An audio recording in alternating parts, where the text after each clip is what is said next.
In this video, we want to run the expenses reimbursement process. This will generate the payment request for our expense that was generated earlier on for Chandra Williams, and that was approved by Roger Bolton. So just going to log in as Casey Brown, username, password, click on sign in, and I'm going to run the expense reimbursement process. So Casey Brown has the capability to do that. So if I go to the menu and I'm looking for expenses on the menu, so this is expenses, and I'm going to select auditing. So I'm going to now go to actions and process reimbursement, expense reimbursement and cash advances,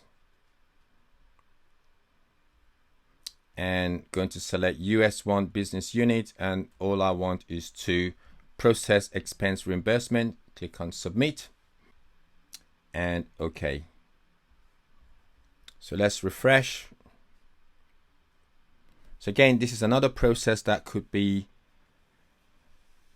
auto created via a process which you could schedule. So it could be scheduled on a regular basis.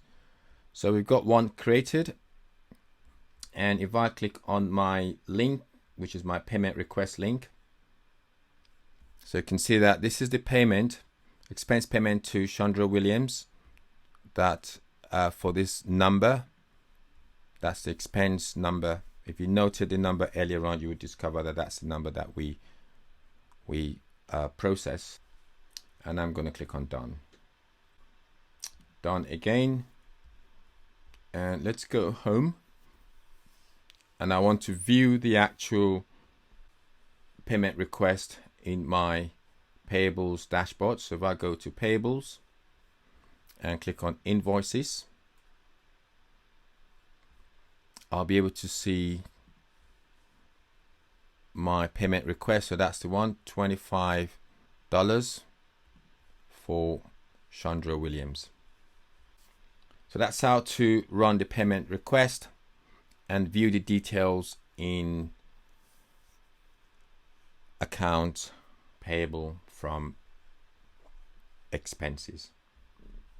Thanks for watching, and see you in the next video.